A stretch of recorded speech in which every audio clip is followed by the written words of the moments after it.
परभणी जिल्ह्यातील पूर्णा तालुक्याला काल चक्रीवादळानं अक्षरशः झोडपून काढलेला आहे. मी सध्या खडाळे या गाव शिवारामध्ये आहे आणि या ठिकाणी आपण बघताय की हे घर आहे आणि या घराची जी पत्र आहेत ते संपूर्ण पत्र जी आहे ती अक्षरशः उडून गेलीत. जवळपास 200 मीटर जाऊन ही पत्र पडलीत आणि त्यामुळं हे कुटुंब सगळं उघड्यावरती आलंय. घरामध्ये जर बघितलं तर संपूर्ण खतबियाणे असतील, त्याचबरोबर संसार उपयोगी साहित्य असेल, हे संपूर्ण भिजल्याचं या ठिकाणी आपल्याला चित्र बघायला मिळते आणि त्यामुळं हे संपूर्ण कुटुंब जे आहे ते आता उघड्यावरती आलेलं आहे. आपल्यासोबत कुटुंब प्रमुख आहेत.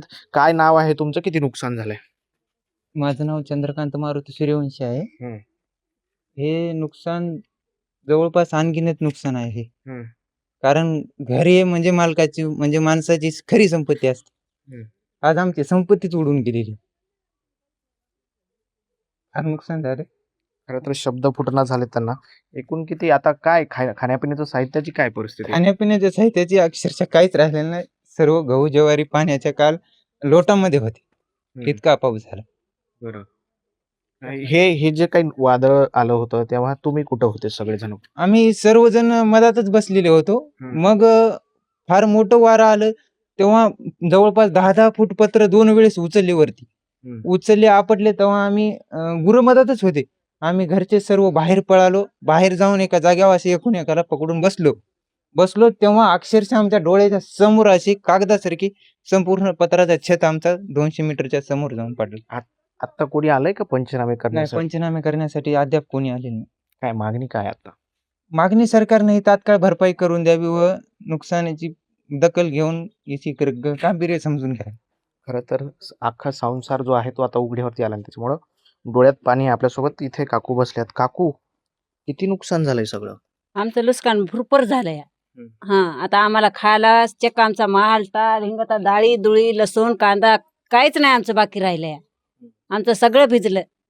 आमचे गोरे ढोरं वासरं आम्ही सगळे मधात होतो ते उडून गेल्याच्या नंतर आम्ही बाहेर पडलो आणि तिथं बसलो सगळे असं गोपामुळा होऊन सने.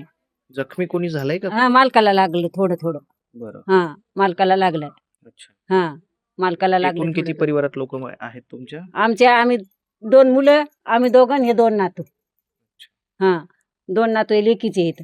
बरं. हा, हे संपूर्ण खत बियाणं भरलं होतं हे संपूर्ण. काय संपूर्ण खत बियाणं सोयाबीनच्या बॅकी सगळं माल आणून टाकला होता. हे खायचे गहू ज्वारी आता हे सगळं भिजलंय. पेरणी सगळं कशी भिजलंय. करणार आहेत आता? आता पेरणी आता सरकारनं बघावं आता आमच्याकडे पेरणी करण्याचं.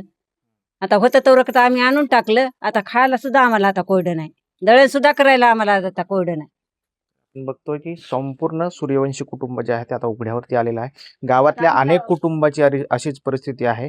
गावातील अनेक घरांवरची पत्र उडून गेली आहेत, झाडं उन्मळून पडली आहेत. अक्षरशः शेतांमध्ये ज्या शेतकऱ्यांनी सोलार पंप बसवले त्याचं मोठं नुकसान झालंय आणि त्यामुळं अद्याप कोणीही हे सगळं नुकसान बघण्यासाठी किंवा पंचनामे करण्यासाठी दाखल न झाल्यामुळं नागरिकांकडनं ग्रामस्थांकडनं या संदर्भात संताप व्यक्त केला जातोय. सरकारनं तात्काळ मदत करावी आणि हे उघड्यावर आलेलं कुटुंब निदान याच्यात सहारा द्यावा अशी जी मागणी आहे तर या कुटुंबाने केलेली. आता सरकार आणि प्रशासन या कुटुंबाकडे बघतं का आणि यांना मदत पुरवतं का हे पाहणं महत्त्वाचं ठरणार आहे. कॅमेरा पर्सन सुदर्शन पाटील सह ज्ञानेश्वर उंडाळ, TV9 मराठी, परभणी.